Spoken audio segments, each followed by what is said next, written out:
1 second. I just have to go back off again because I'm getting a warning. I will be back.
Hello.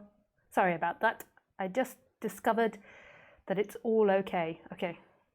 I've got my setup slightly different today, so I've got to look at that rather than that. Yeah, that's strange. I'm used to looking at my computer.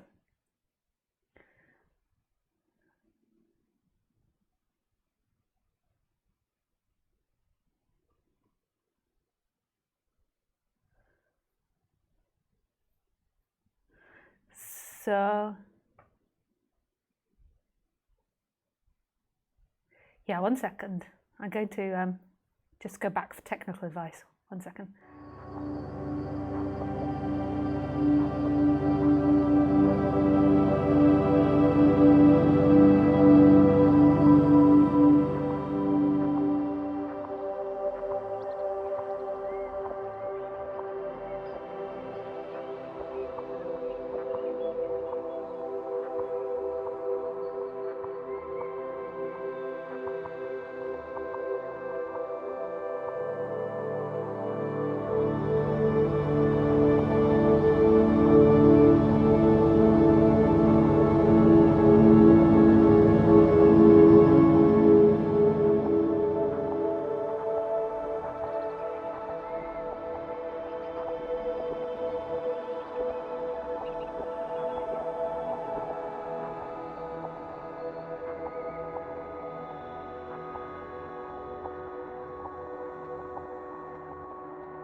Okay, I'm back for the 3rd time.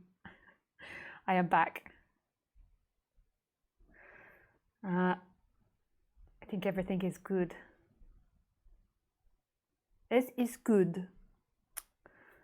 It is all good now. So good evening, welcome. It's nice to see you. Even though I can't see you, it's still nice to imagine that I can see you. It's just kind of one of those things you say in English.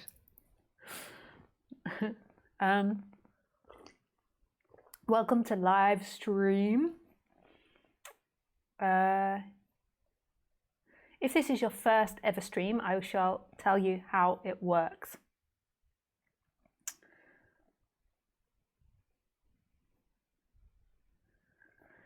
So the way it works is that you watch me through YouTube. So you go to my YouTube channel and you will see the live video, and you can subscribe to my YouTube channel.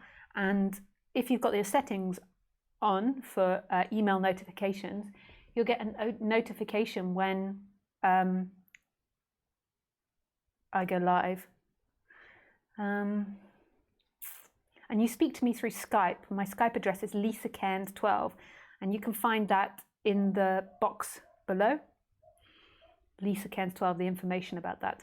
And you can either write me a question on Skype, or you can call in and ask a question. If you want to call in, make sure you have a headset with a microphone and a good internet connection.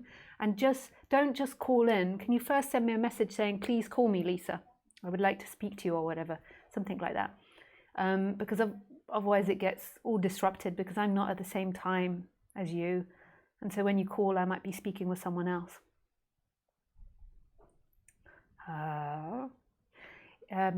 The way I like to do these talks is I like to do maybe 15-20 minutes of sitting in silence before I talk, and then I do an introduction, and then the questions and answers generally happen at about 7 o'clock.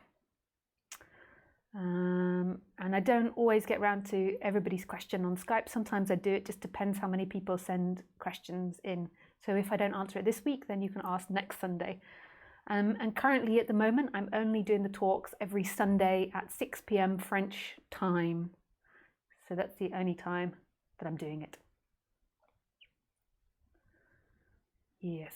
And if you don't like these long videos, you want more edited clips, because I fluff around and I do this and I do that, then you can go to another channel called Lisa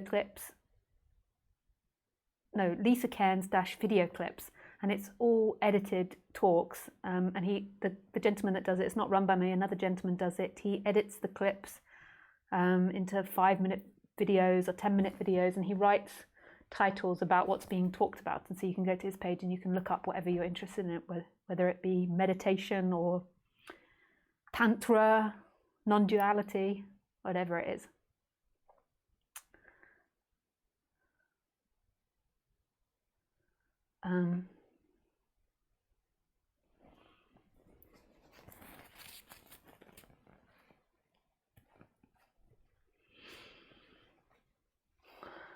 What else is there? The title of the talk today is, let me have to go and have a look. There is nothing to doubt when you see who you are. There is nothing to doubt when you see who you are. And the reason that I named it that is because what I notice a lot with people that I'm speaking to is a lot of doubt. They doubt themselves, they doubt their lives, they doubt their decisions, they doubt their choices, and they focus on time, on the things and ideas rather than who they truly are, which is this moment, which is ever present.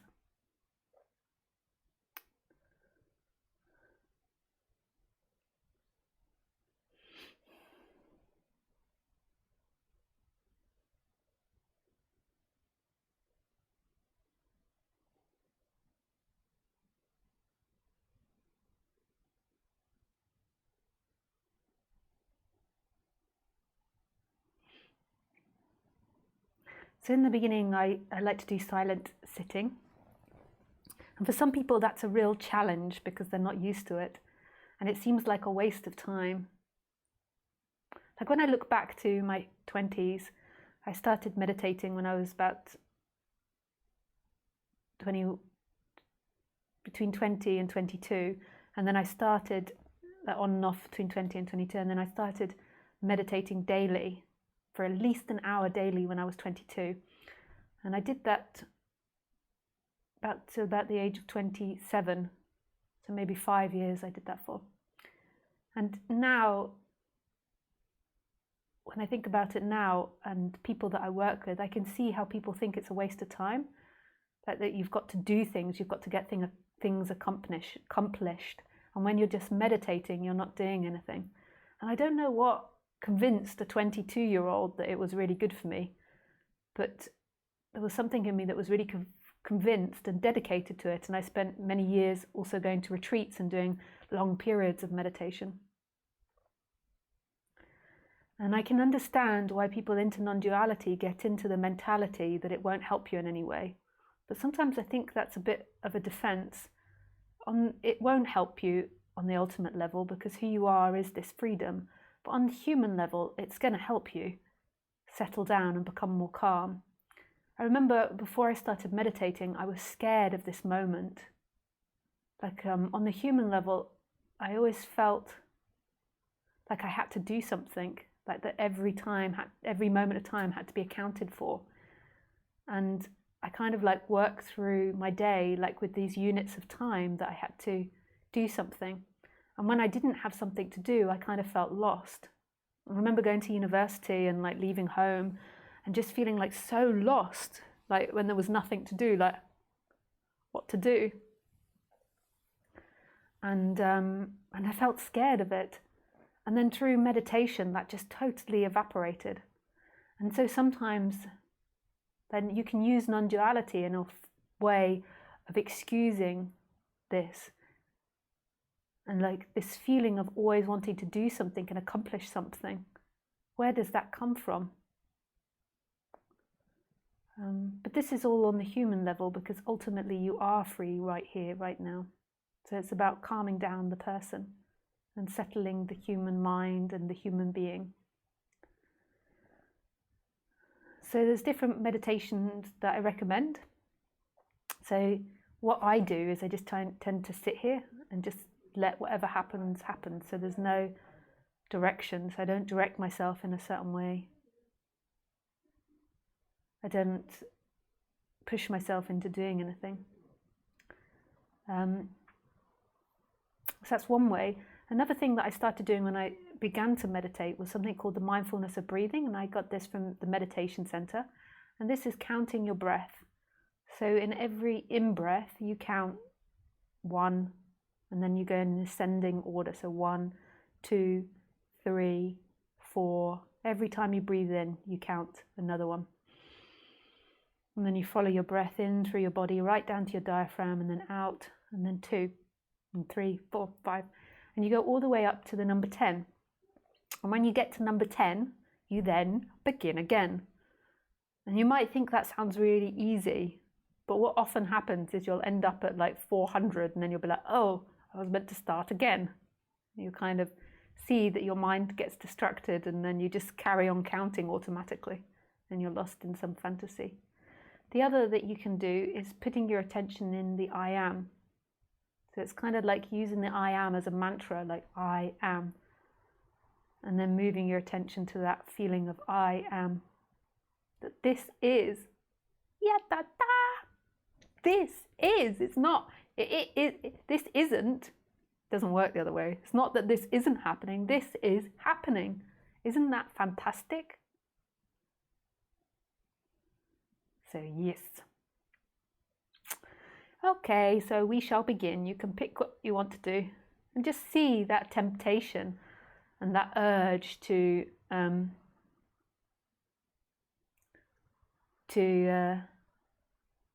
look on the internet or to do something.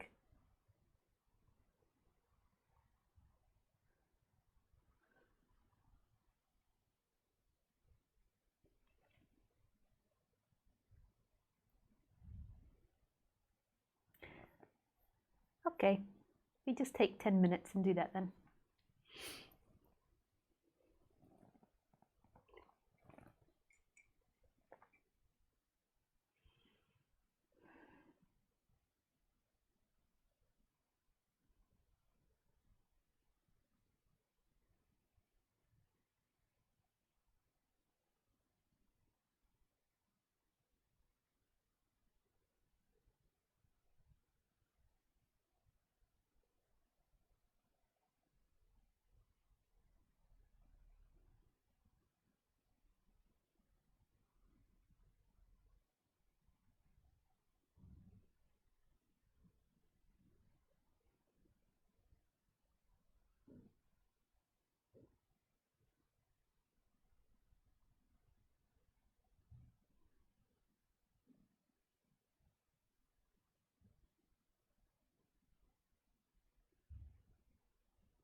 Okay. That was longer than 15 minutes. I just go and close the curtains so that beam is off my face. 1 second.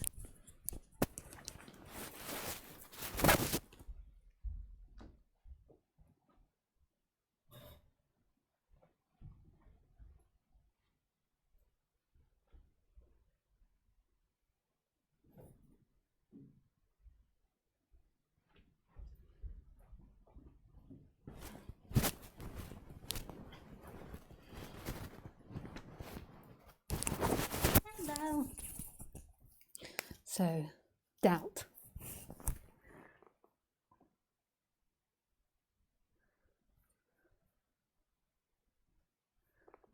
There is nothing to doubt when you see who you are.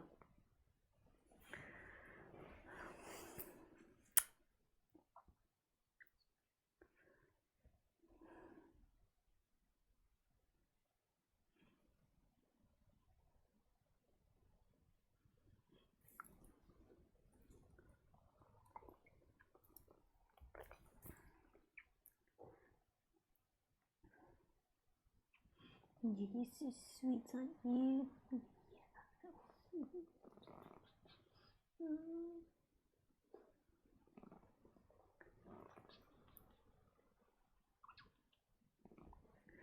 So when I speak with people, I speak with a lot of people, one of, I think, the most common dynamics that come up in the human world is doubting yourself. Even if they're not conscious of it, they spend a lot of time thinking, is this the right way or is that the right way? Should I be doing this? Should I be doing that? Am I enlightened? Am I not enlightened? Am I free? Am I not free? Like, there's lots of things that come up for people, and they then spend lots of energy circling in that. So circling in those ideas and circling in those thoughts. And they believe in the thinking world that they are going to find solution to it if they think enough. So you'll finally work out if your partner is an asshole, if your partner is wrong, or if it's your fault or their fault, or if they're a narcissist or not a narcissist, or if they're guilty or not guilty, or this happens or that happens. Or you should make this choice or not make that choice. You should do this job or shouldn't stand up for yourself, or should or shouldn't, or should or shouldn't, or should or shouldn't. And on it goes. And in the end, you're never going to find resolution in the thinking world. Thinking was designed in order to aid better decisions, but making decisions and making the right decisions isn't actually what you're looking for. But that's what the mind gets obsessed with believing it's looking for. Like, so it thinks, I am looking, it's not conscious of it, but I am looking for a better relationship, and that's going to give me happiness. Or I'm looking for more peace in my job, and that's going to give me what I'm looking for. Or I've got to be more assertive, and if I was more assertive, then I would be more peaceful. Or if I understood non-duality, then I would be more peaceful. And the person fails to see that this is all in thinking, that this isn't ever going to get anywhere. It's just going to get to more thinking. Like, how can your thoughts ever bring you to anything? So you have a thought now thinking, I'm going to be more assertive, and when I'm more assertive, then I will be more happy, or I'm going to get more clothes, and when I look better, I'll be more happy. And those are thoughts that are arising now, and then you believe that in the future there'll be a destination that you arrive at, that you'll do these things and you'll finally get to a place of happiness. But if you really look at it, what you're actually doing is you're encouraging your neural pathways to create more thoughts and to think about it more. So it's like you're giving yourself rewards by thinking about these things, because as you imagine yourself, getting more clothes or doing this or doing that, you get a drop of pleasure, and it creates your brain to fire more, is it neurons? Yeah. And then you think that that is going to find you resolution. But in a way, what you're doing is you're training yourself into bad habits. Just like every time your dog barked, you gave them a piece of chicken, then eventually they would think like, if I bark all the time, then I get chicken, like wah, wah, wah, wah, wah, wah, wah, wah, wah, wah, wah, chicken. Which actually I do with Khaleesi at the moment, and it works. What happens is she's on the balcony and then she barks at someone, then I say chicken and she comes running. But she doesn't actually get into this habit currently of just going out on the balcony and barking like, oof. It's only when people are coming. But it's not a good training practice in the end to do that. And it's the same with your thinking process. And what it does is it also creates doubt, because then you think, if I get it wrong, if I don't do the right thing, then I'm in doubt, like I've lost something. And you begin to get more obsessive with your thinking. This is over long periods of time, and you think harder to try and get to some form of solution, and you're never going to get there. So what is it then that is the freedom? Like, if it's not in this thought-bound world where it's about you getting to something, then where is this freedom, Khaleesi? I don't know if you can be seen on the screen being incredibly cute. Khaleesi. No, you can't see her. Oh, actually, maybe you can. I'm looking at the wrong thing. Khaleesi, yes, you can. You can just see a little head. Just a little heady. Kiss, kiss.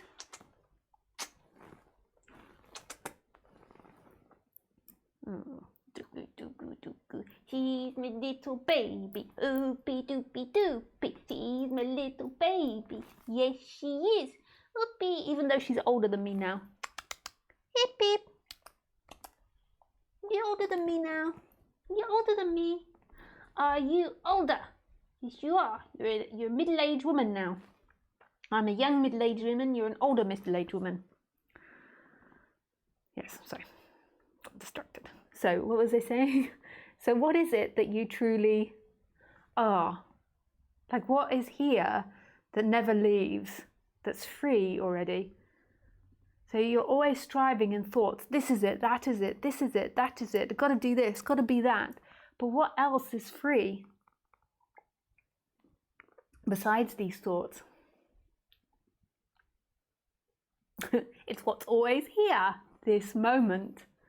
Like, if we just ignore this idea of consciousness and I am, which is an idea, like in the end they don't exist either. All that exists is unspeakable. It's this. So if we just come to presence, this moment is always here. It never leaves. You can never get out of it.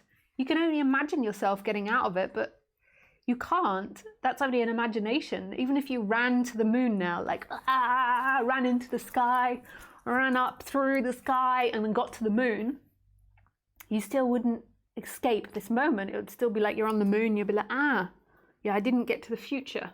I'm still in this moment, just sat on the moon.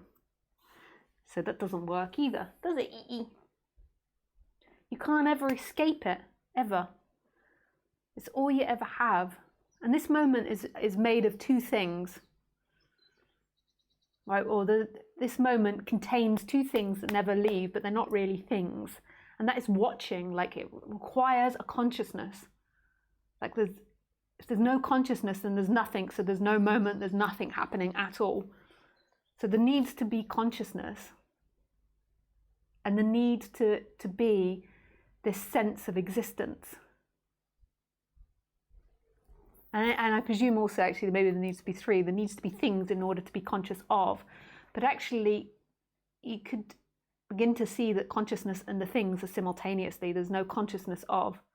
Like, the whole world is consciousness. But these two are what always remains. Is there's always consciousness and there's always this sense of being. And then in that, everything comes and goes. And this consciousness and this sense of being is not moving and is simultaneously moving. So nothing is happening, and yet everything is happening simultaneously.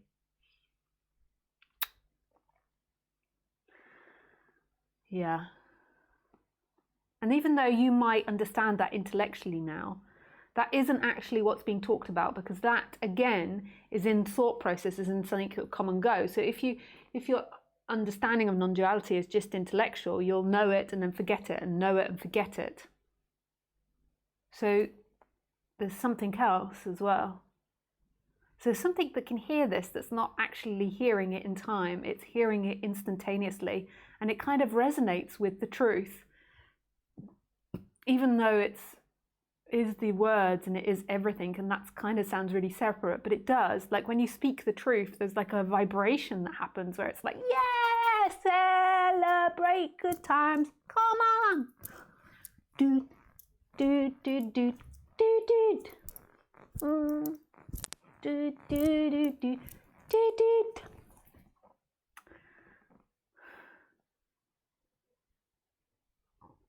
That felt good. Boop. Try. Do, do, do, do, do. You just have to imagine the song. I can't actually remember how the hum goes. Do, do, do, do, ba, ba.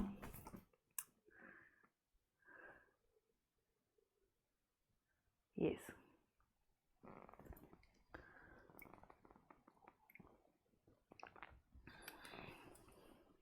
So that is who you are. That's that.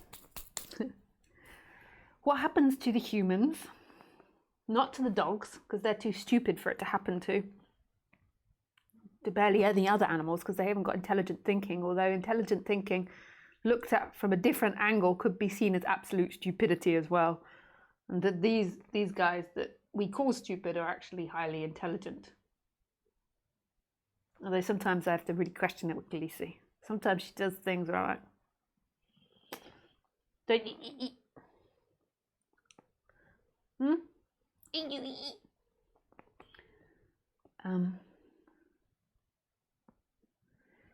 So, because of the high intelligence in the humans, they can perceive things that go into time. So you can remember this body in a previous place. That didn't always happen though, so that can't be who you are. So when you were 1 and 2, I don't think that happened. I think maybe around 2 you began to perceive that you could exist before, even though that's not true, but you began to imagine that you could exist before. So we can imagine, this is so crazy, that there was a before Lisa, and we can imagine that there is an after Lisa, before and after, boop and boop. And we identify with this. We identify with this before Lisa that never exists, and this after Lisa that never exists. And we think that that's who we are, that we're sitting here now and we are a before and after. So we have this constant running image in our head of being an imaginary character. And a lot of people have a bit of a negative image of themselves. So they identify with this person, and then they have a negative image of who they are. They might think they're not good enough. It often ends up being negative because thinking tends to be negative, because the way our thinking works is we evolved to look at our environment and see a problem and then fix it. So the fixing part is positive, but when we believe we're a thought, then we become negative because we're a problem that needs to be fixed, which a lot of our thinking is about how we can become better, how we can evolve, how people can like us better, how we can shut somebody up and put them in their place, whatever it is that we're thinking about. But we're constantly identifying with this past and future image of the self. Whereas really there's just the present moment of yourself. And it doesn't mean that the present moment of the body-mind mechanism, so sorry, I went and spoke in 2 different levels then. So when I said that there is only really the present moment of the self, so in this present moment there is an appearance of self. And what that appearance of self is your biological conditioning and genetic conditioning to date. So there's an illusory Lisa that appears in this moment. So say if a friend said to me, would you like to go on holiday to Ibiza this summer? Then there can be an imagination of this Lisa character going on holiday with a friend and then booking the tickets. And say if someone was really rude to me on the street, then there will be the biological unconditioned reaction to that person, which this is what you could call Lisa. But this isn't who you are. Identification isn't that. And a lot of people think that is identification, and they're always trying to improve that. So they're trying to become the perfect human being, which And the human world is logical because the human is always looking to perfect its environment. So to perfect itself is, in a way, a natural thing, but it's impossible. And it will create a lot of suffering because you can't do it. In a way, you are perfect. So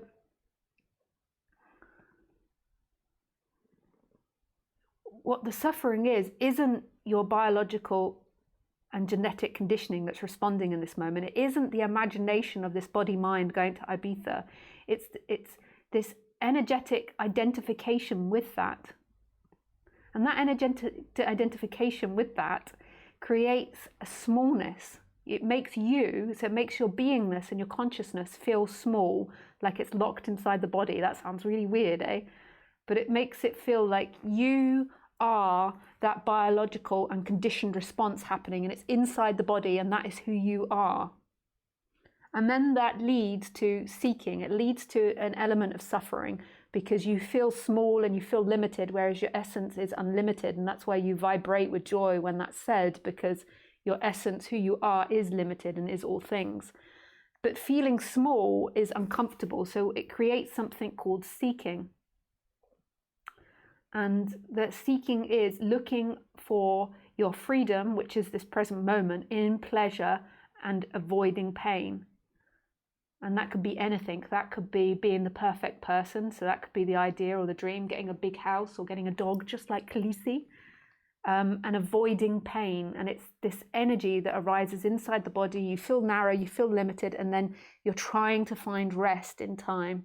And it's constantly churning away. And that is separation to me. I don't know if I'm talking about the same things as other teachers. It doesn't really matter. It's just my interpretation of it.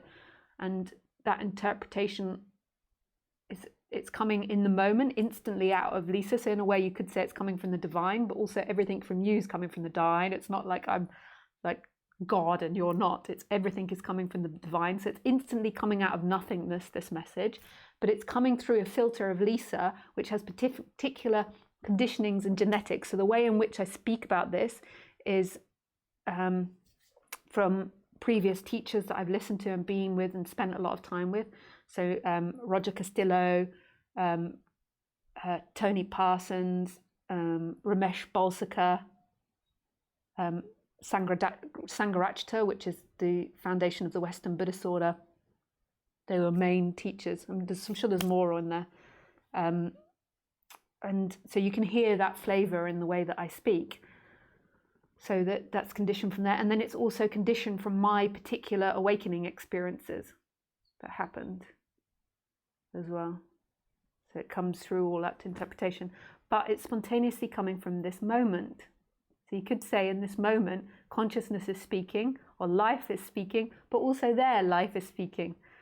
It's not like I'm some special life speaking to you. Oh, yeah, here comes the word of God. The word of God is everywhere. The word of God is in the dog poo, it's in the fart, it's in the beauty, it's in the sunset, it's in everything. You can't escape it. God is always speaking to you in everything it does. It's just that when you're identified with limitation, you think everything is happening to you and the actions come from the past and are going to the future and it's your life and you are separate. Whereas that is not the case. No.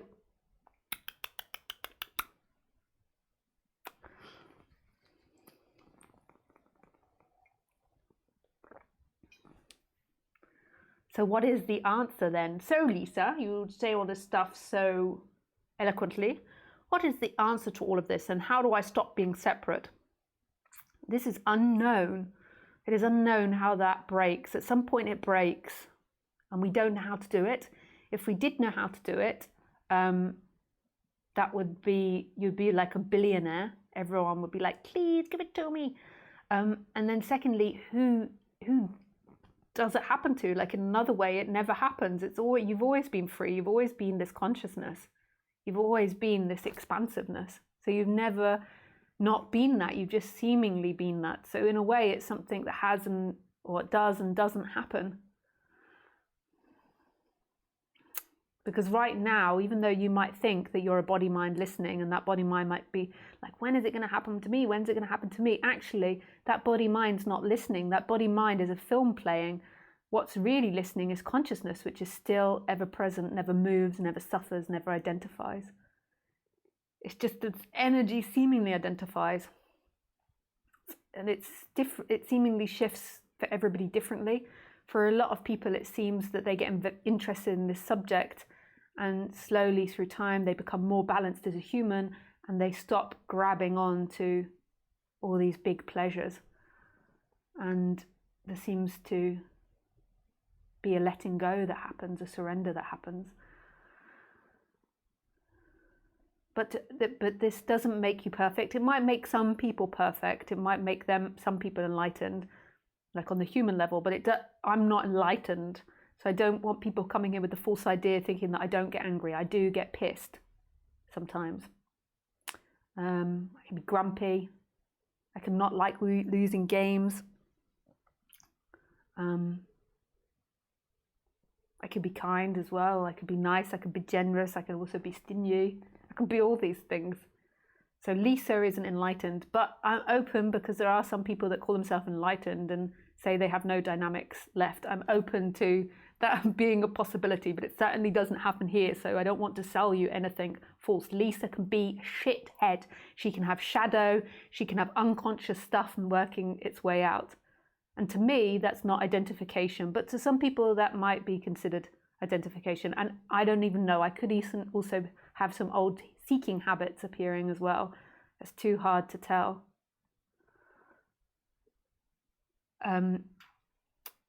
Yeah.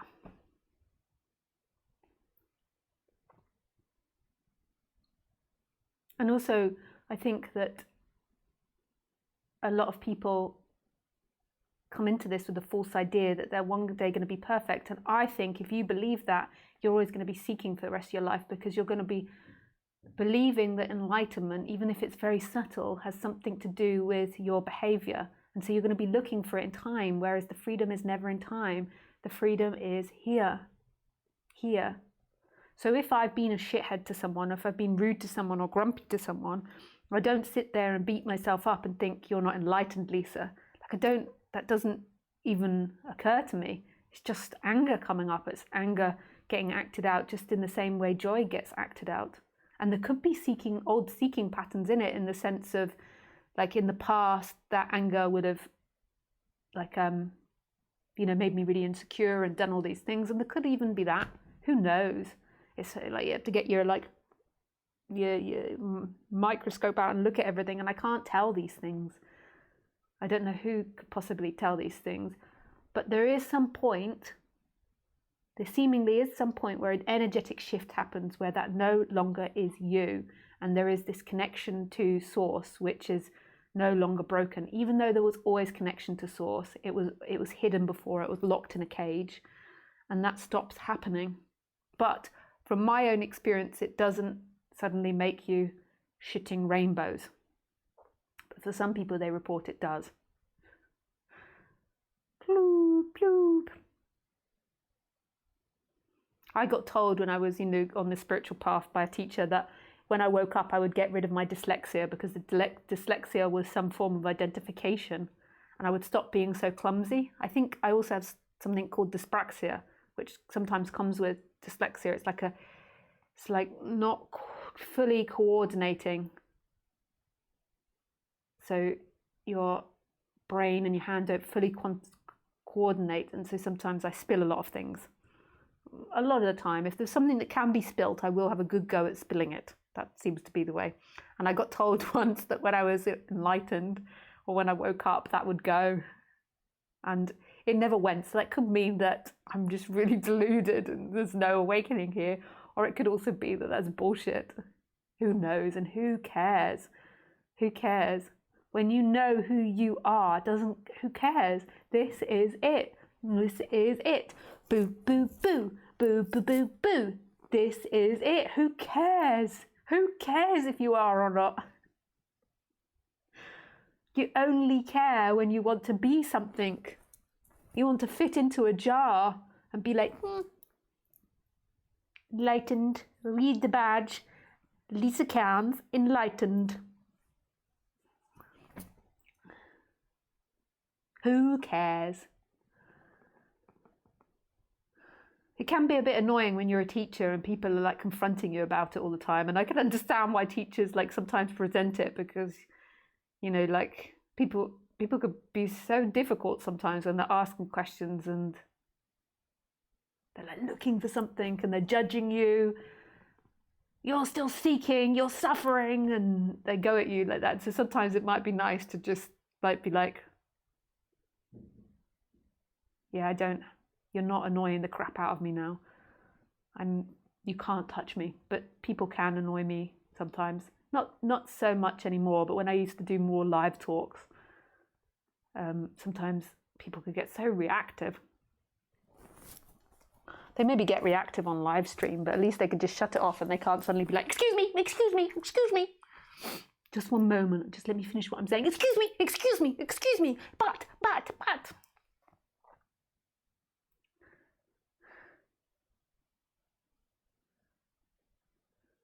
And then you have to sit there like, yes. Otherwise the whole audience has a revolt, like trying to say to the whole audience, this is really annoying me, this person. Otherwise the whole poet, but you can't say that! Do you hear what she's saying? Like, you have to be delicate when you're doing live talks. This is why I love doing it on the internet, because you don't have to audience control. You have to kind of audience control when you're in a big audience, because if you have rebellion, which I have had before, it's quite disastrous if you have too much of a rebellion. That hasn't happened so often, but sometimes people can really ruin the talk, make it impossible.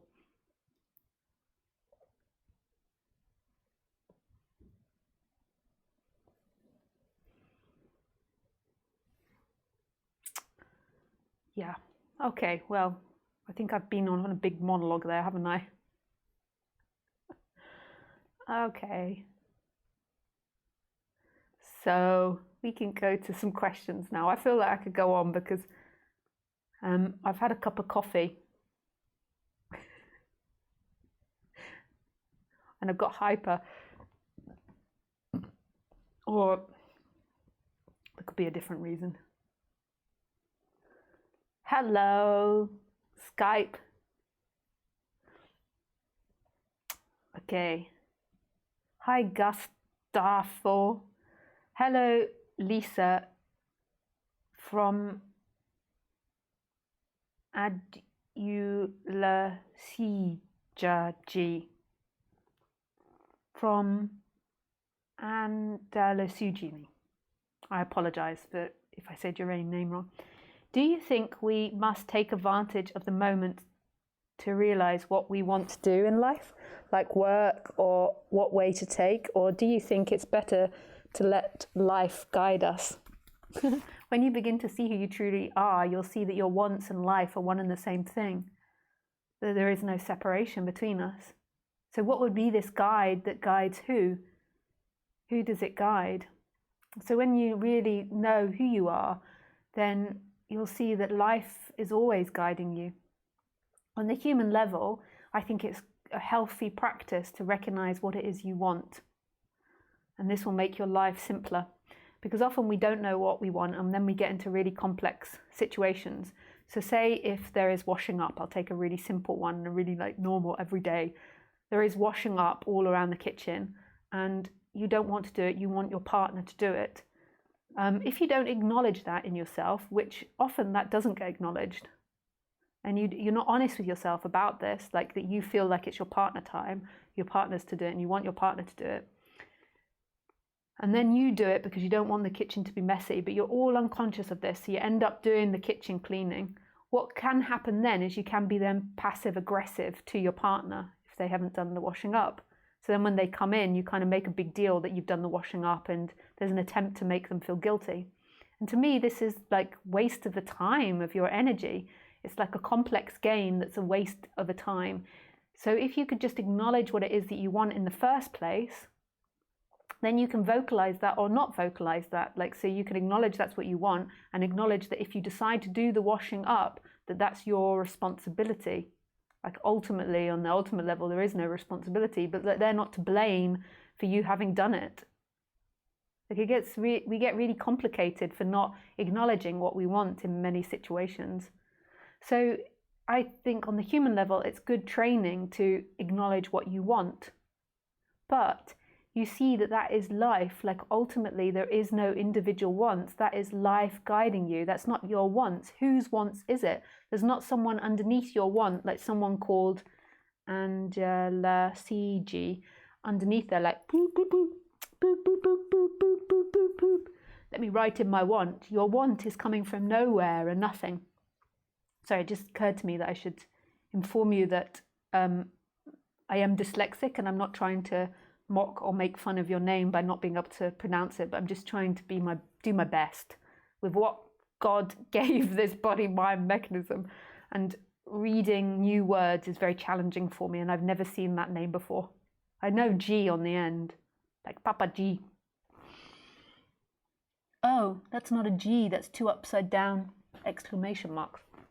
Sorry, I don't know how you say that. Angela C. Yeah. So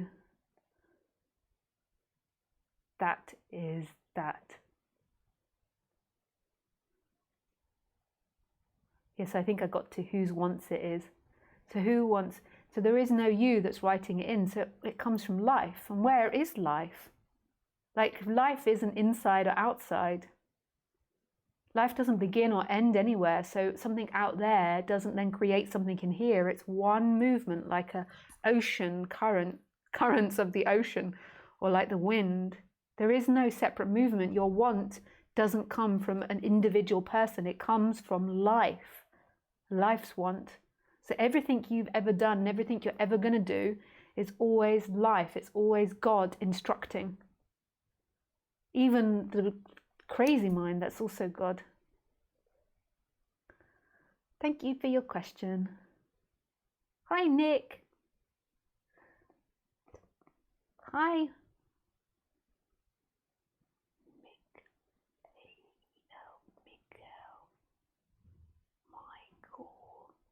Michelle. I can never remember if this is Michael, Michelle, or Michael. I'm sorry. And even if you write and try and tell me. So I'm never very good at distinguishing the differences between that name. So Michelle, Michael, or Michael. Hello. Hi, Lisa. Would you please answer me a question? How is the feeling about the Lisa body? Can you say that you love this body as it is, or do you sometimes want it to appear another way, that it should look another way? What would be if the Lisa body gains weight suddenly? Would you still feel well with it? Would you say it doesn't matter how it appears? There's always love for what is. So I think you're going between two different levels. So you're going from the absolute and the relative. On the absolute level, there is absolute, because it's absolute, love for whatever is. So as your pure self, which is everything, there is love. Like there is acceptance of everything. So if this body was really plumpy or really skinny or really beautiful or really sexy, there would be love for it. On the human level, there is likes and dislikes. When you're identified with the human level and you believe your likes bring you pleasure and your likes bring you home, freedom, and your pain brings you suffering, then the likes and the dislikes become too important. But there's always going to be likes and dislikes with the body-mind. So yes, there can be dislikes of my body, and there can be likes of my body. Okay? Yeah. And I presume that tends to come from the conditioning of your parents, like how your parents respond to their body and respond to you with your body. So I had difficult conditioning with my body as a child. I think a lot of people maybe did. But my mum and dad put me on a diet when I was 10. I was a little plumpy and put me on diet and these types of things. And my brother used to take a lot of mickey out of me about my weight and the way I looked. And yeah. So there was lots of different conditioning around it. So yeah, there could be like likes and dislikes, but I would say over the years, through all this spiritual reconditioning and through shifts, that there is a lot more appreciation of the body. But I can see that something that Lisa, the character, would like to work on is being like a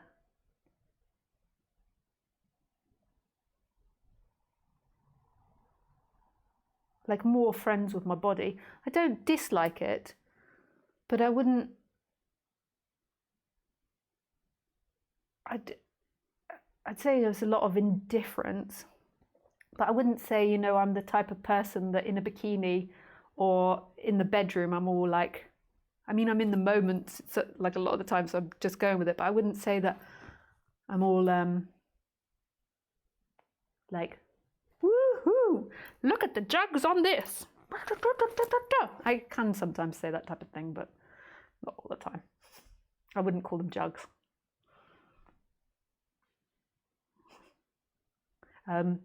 So yeah, I can see there could be improvement on the appreciation of my body. I think, but I don't think I have a really bad self-image or anything like that. And if I put on lots of weight, I think there would be an attempt to diet. Yes, but sometimes it's not possible. Like at the moment, I'm going through hormonal change, and I do see like my body having fluctuations with the hormonal cycle, and there's nothing you can do about it. I don't know if other women experience that as they're approaching 40. But not weight gain as in food gain, but in water retention. It goes up and down a lot more in the month now than it ever has. So yes.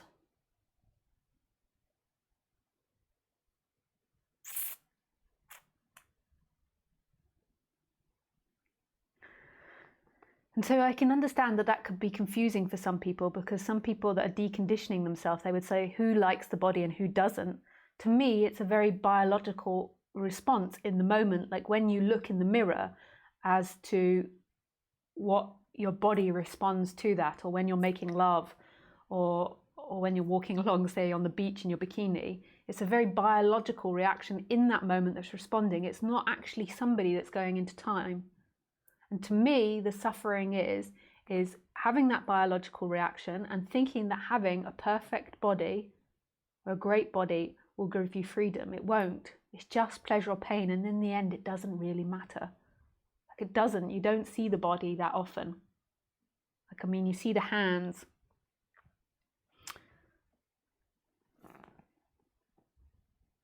Yes.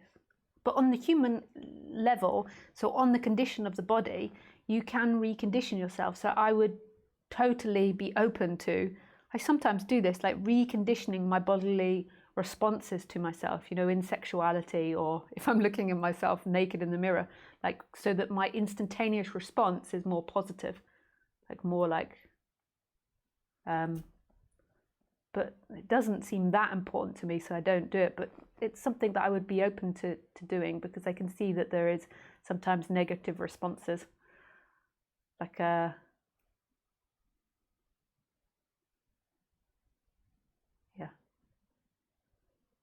To it.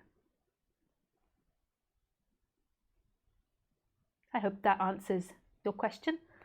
Would you say it doesn't? But it also really doesn't matter. Like right now, right here, what does it matter if you put on 10 stone or not? It matters to the health, but that's in time. Like in this moment, as your essence, none of it matters. Even if you have a response that says, oof, your belly's looking very big today, even if you have that response, what does it matter? That then passes, and here you are again, free.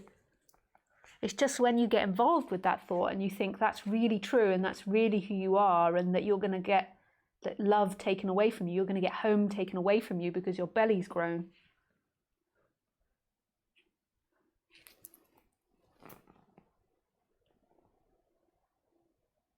Thank you, Michael or Michelle or Mikkel.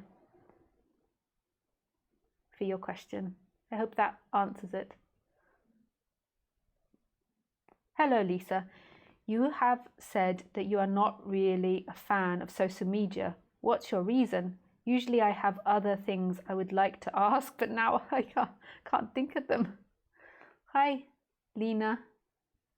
I don't know, I think that social media has got a little bit of a dark energy to it. I think everything in the world is kind of energetic. You can kind of feel it, and I feel like it's got like a predominant dark energy to it. There is really great things out there and really amazing things out there, and I still use it to find certain things, but there's something dark about it. It might be because overall in humanity there is darkness, and so therefore because it's being produced by humanity, then it's got that level of darkness to it. So that's my feeling. And also I know that the way that they do it, like social media, is they're training you to keep clicking. So they purposely create it so that you get addicted to it. So you get addicted to certain bings and clings and things happening, and you can kind of feel that energy in it. Like I can get into it, like more, like you hear a certain bing. I know I get it with games sometimes when they bing in a certain way, and I don't think it's so good for the brain. They say that, I mean, like if you research it, this is how they say they created Facebook, is they look at it, how to psychologically keep you addicted. They don't call it addicted, but like user time, like they want to get as much user time as possible. So thank you. But I mean, social media has done amazing things for me. Like it's given me a platform to speak about this subject, which I really enjoy doing. And I do think there is beautiful content out there and stuff out there happening. And I really appreciate how much spirituality is being shared. But yeah, in general, I don't like it. Thank you. Hi, Vera. Hi, Lisa. How are you? My question is, why do we seem to take life so seriously? Thank you, love, Vera. I sometimes tend to get caught up in making the right decision. The reason that you take life so seriously, Vera, is because you believe that you are this Vera moving through time, and there is an energetic identification with it. And in that energetic identification with being Vera, so this contraction that happens, you become overly invested in pleasure and pain. And pleasure and pain are simply that, pleasure and pain. But when you're overly invested in pleasure and pain, then it becomes like an addiction. You must have pleasure, and then you begin to battle life. You begin to battle what's happening. So like the conversation before about weight, if you gain like 10 pounds, then that becomes a source of your unhappiness, and it gives you the feeling like it's taken away your freedom, which it hasn't. It doesn't really matter. So that is why. And the reason that you find decisions hard might be a tendency of the body-mind, so that might be your conditioning. And then on top of that, the belief that the right decision will lead you to freedom, and it won't. Freedom is here. Freedom is the experiencer right here, right now. It's that which is experiencing life. You won't find it in time. Thank you for your question, Vera. Hi, Thomas. Hi, Laurie. Hi, Lisa. What a wonderful time it is to be live, huh? Wowzers. Yeah, it's a wonderful time to be alive. Either right here, right now, or also in time, in the seeming timeline. Being alive in 2020. Going through all this mad, crazy revolution. Like 100 years ago, they would have thought we were crazy that we'd have these computers that you can type in any question and find out any answer to. Hi, Kuna.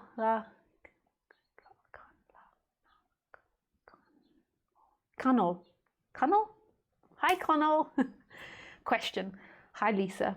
During my silent meditations, I start to feel completely powerless, and my imagination leads me to believe that I am being controlled by some malicious entity. such as a demon or even the government.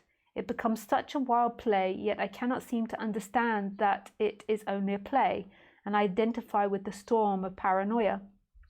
I'm hoping you can give me some words of encouragement before I go completely batshit crazy, Lalo. Thank you so much for your time and dedication. Kunal. Thanks, Kunal. Batshit crazy, isn't that a great saying? Batshit crazy. Maybe we thought of this saying because we go crazy when batshit on us. Who knows why we thought of it? Or crazy from batshit everywhere. I don't know if I've ever seen batshit.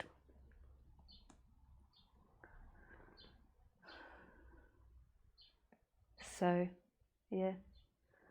So there is some form of paranoia going on in you, like the belief that it's the government or the belief that it's demons. But that is just an extended form of other people's paranoia. So other people might have paranoia that their partner is doing something to them, or their partner is cheating on them, or this is happening or that happened. But this is just more of an extended form of that.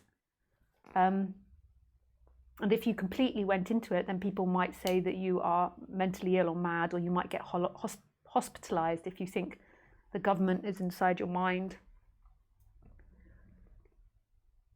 And it's an exaggerated form of what other people experience. It's not like there's something wrong with you. It's just an exaggerated form. And sometimes it can become exaggerated when you're really getting to the source of it. So often people are suppressing it, because really what it is just pure paranoia in its rawest form, and then it manifests in whatever grips. So whether it be the partner cheating or the government chasing you, whatever grips. And sometimes if it grips too much, it sends you loopy. The key to it is seeing that the freedom is in your essence right here, that there is a consciousness and an I am that never moves, and that this is your ground. Like if that can be seen, then this energy stops getting pulled into the timeline of stories. And all those stories can still arise, they just have no energy in them, so they don't really live for very long. You're right, paranoia can come from any chakras, but it tends to be lower chakras. So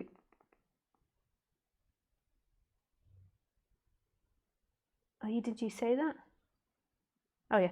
So paranoia tends to be the lower chakra, so it tends to be the sacral chakra, the solar plexus chakra, but also the heart chakra. It can also be all of the chakras, but these are the main ones. So when people have like paranoia, like they think they're dying, it often comes in the heart chakra, and it makes them believe they're having a heart attack, but it's actually energetic pain that's happening there. And they have different flavors to them. Like, so the heart is more about being alone and being abandoned. The solar plexus is about being totally out of control. So it sounds like it might be a solar plexus one. And then the sacral chakra tends to be about life, the fear that you're going to die. And it's not the fear, it is the fear kind of your life is going to be taken away, but not necessarily you're going to die. But a fear, yeah, it is also fear. Like you shit yourself.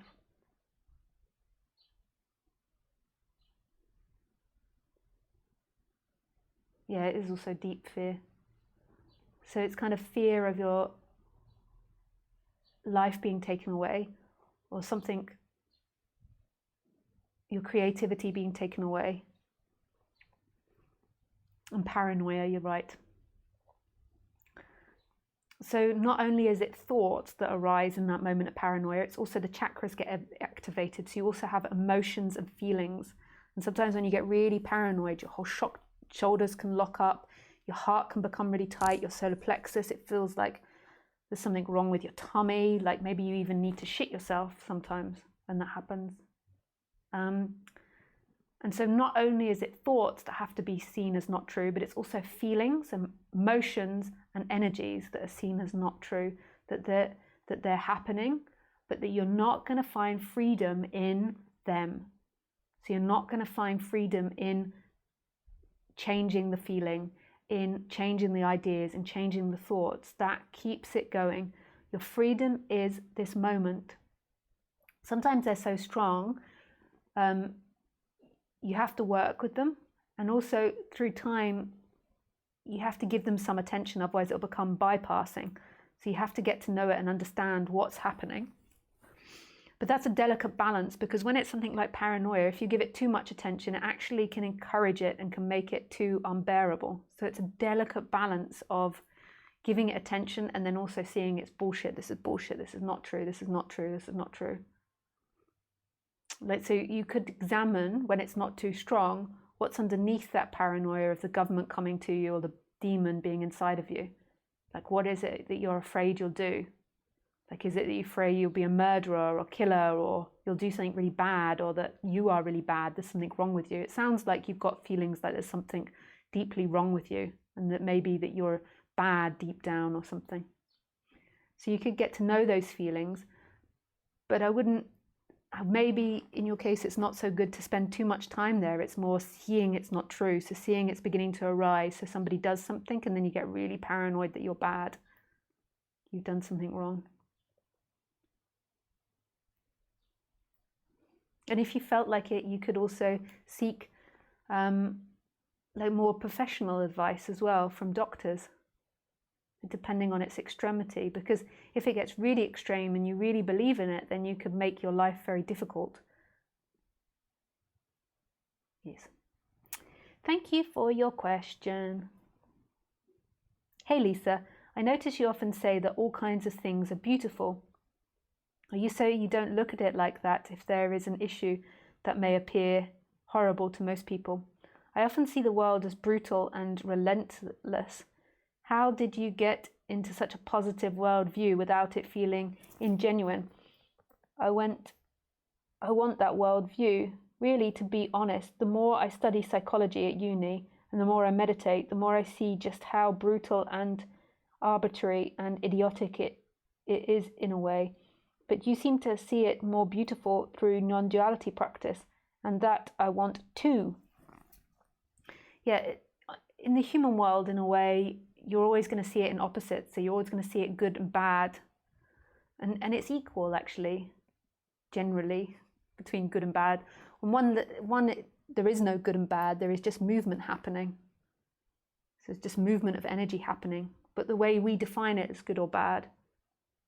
So eating a nice fish could be good for us, but it's bad for the fish.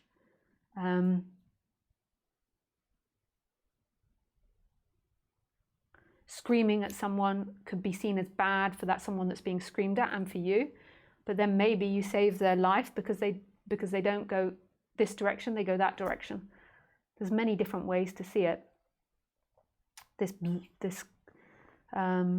This society could be seen as good and bad. It's got many good things and many bad things. It's just the way it is. It's just energy moving, and we can define it in lots of different ways. But there's another part of experiencing where everything is beautiful, where everything is so deeply beautiful and it doesn't come in the opposites of good and bad. It doesn't distinguish death as bad and birth as good, as growth as good and destruction as bad, or disease as bad, hatred as bad, love as good, wellness as good. It doesn't have any objective, it just loves everything.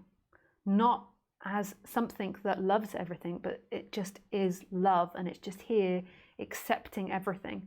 You could imagine it like a screen. So you have like a screen in which a film appears, and you can imagine the screen is like white light that loves everything, or it's just like a whiteboard that loves everything. And then in the film, there's all types of horrors that get presented on the screen, but that screen is never affected. It's always this white screen that contains love. And that's what's happening here. It also here is that white screen is playing all the roles and is all the characters. It's not actually separate from the dance, but there is this love here in all things inherently. And it's through waking up, we call it in non-duality. So waking up to that, which is an energetic shift, and knowing that deeply. And then on the human level, you can judge it as good and bad. So Lisa can judge Khaleesi pooping in the middle of the room as bad and pooping outside as good. She can judge liking this type of a room to that type of room and so on. And this is good and that is bad. And doing these types of things is good and that is bad. But there's something else that's absolutely indifferent, and that is love. It's not indifferent as a thing, but it's just not in things. It's not invested like you imagine it. So that's the freedom. And then I think when there's that deep connection to it, it most probably does come through a human, so through this Lisa's body mechanism, it maybe does come across as saying lots of positive things, because even though Lisa is not enlightened, there is this connection there. So then it therefore alters the perspective of Lisa.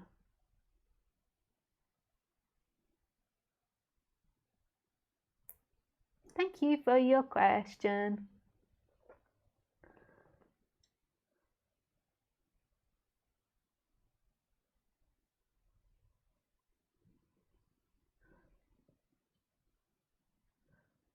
Hi Susan. Hi Elango. Nice to see you, Susan. Hi Lisa. I wanted to book a call, but you're pretty booked for a few months, maybe another time. Take good care, lots of love. Please disregard my private conversation on Skype. I clicked by it by mistake. Oh. By the way, I have my phone in the pocket of my robe with my headphones on while I make some brunch. I thought you might find that humorous. Thanks for sharing each week. In this moment, I'm having a conflict with the concept of free will. When you speak, it sounds like you're saying we have no free will. Can you speak about free will with will and co-creation, please?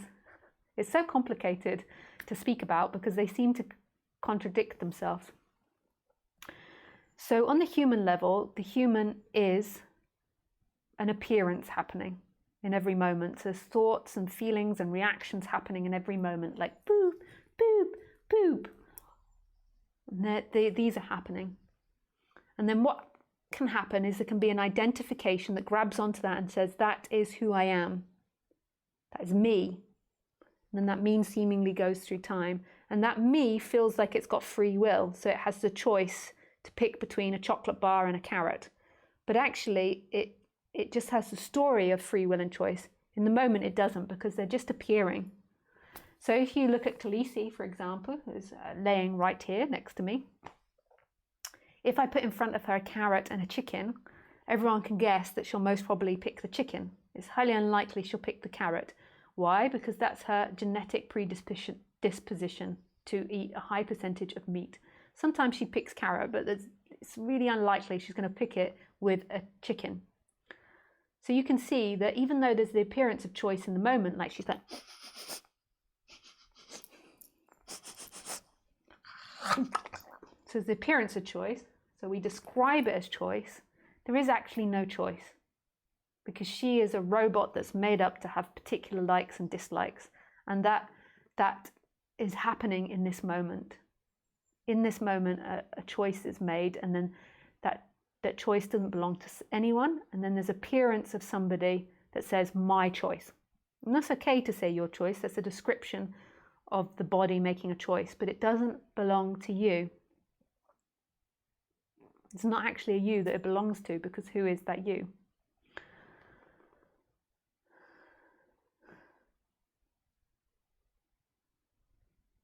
So this is so hard to say, but I give it my best shot. But then when you have these awakening experiences and these shifts, the body does begin to align more with that shift. But this is an endless expansion that can happen as the human evolves. And so as you have that shift, and when you're waking up and reconditioning yourself on the human level, you begin to see that on the ultimate level, everything is your choice, because who you are is consciousness, and consciousness is creating everything. So what you could say is that you, on the ultimate level, are the creator. So it's best to line that reality up more and more with the person. So it's seeing that the person has no free will, but it's also seeing that the way that life creates is that whatever energy it's creating, that's the world that's going to be seen. So if consciousness creates a person that believes anything's possible, then this is going to be more in line with its vibration as consciousness. If consciousness creates a person that is always believing that it's a shithead and it's bad and that it's wrong, that is less in line with who you are. And there's going to be more friction and more discomfort. Just like if you're trying to drag a dog or drag yourself through a thorn bush. That's okay, but it's less in vibration with your true way of being. So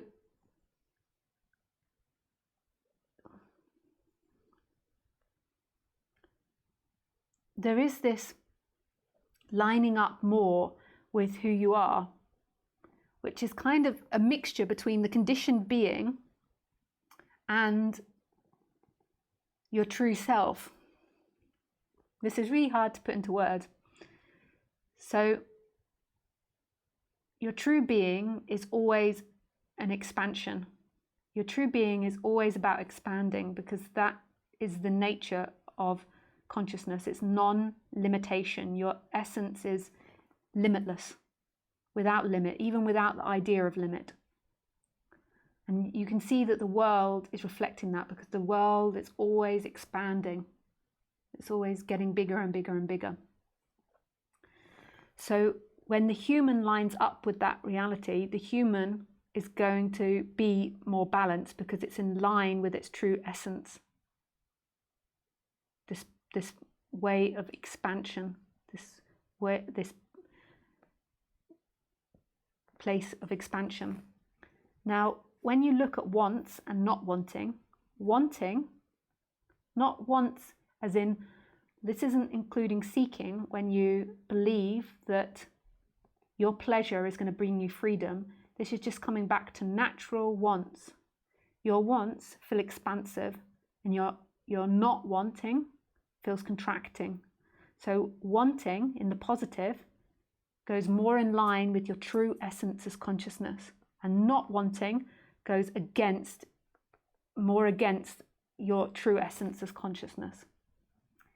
So on the human level, I feel one of the better ways to live is to be in a place of wanting rather than not wanting. And I think this makes you a more happy and balanced human. A lot of people on the human level live opposite to themselves, and they're always in, I don't want that, and they're always fighting life.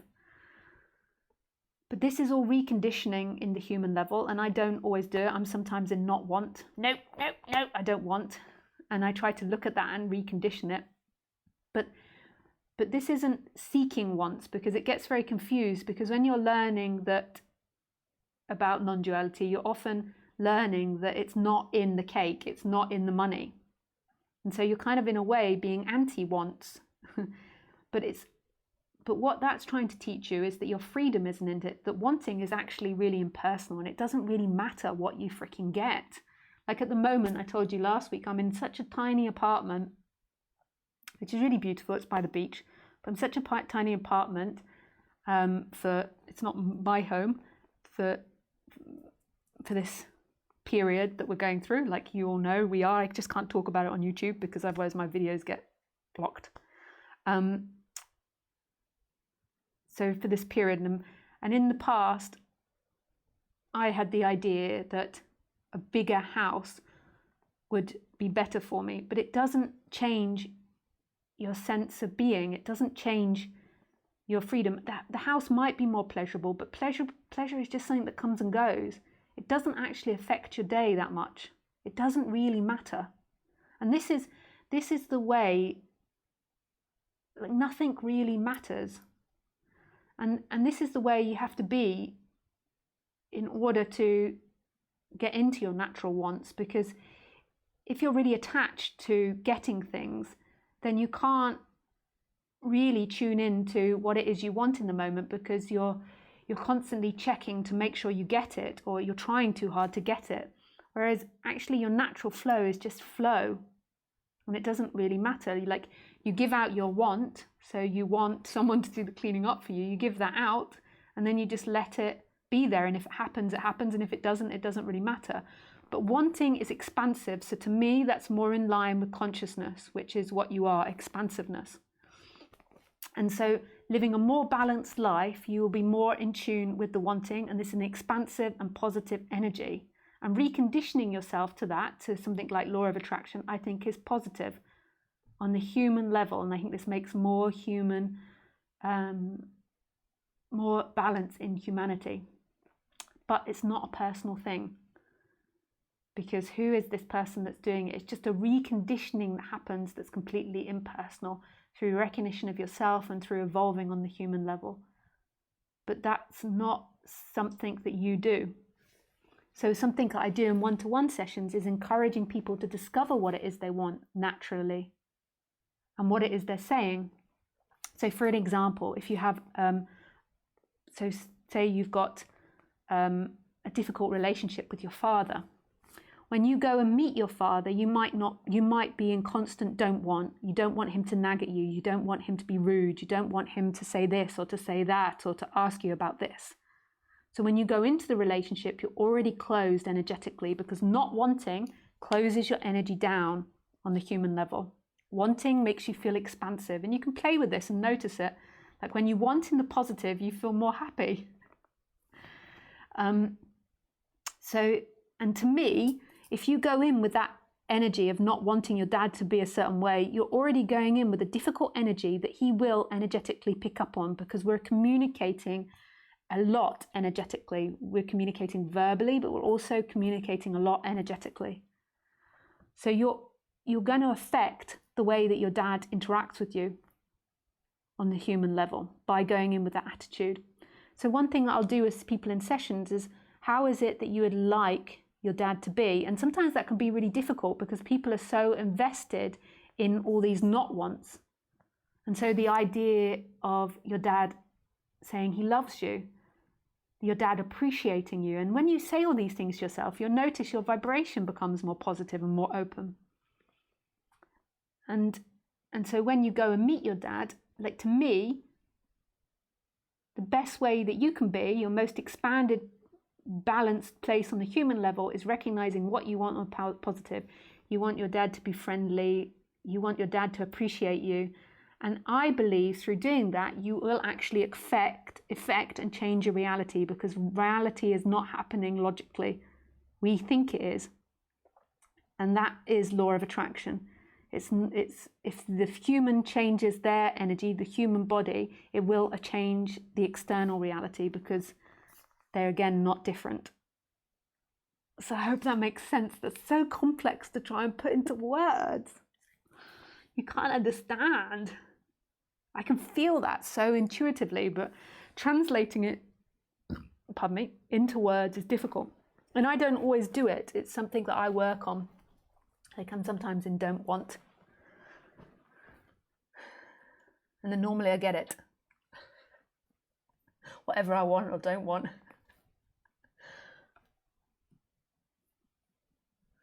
Okay. We'll take one more question. And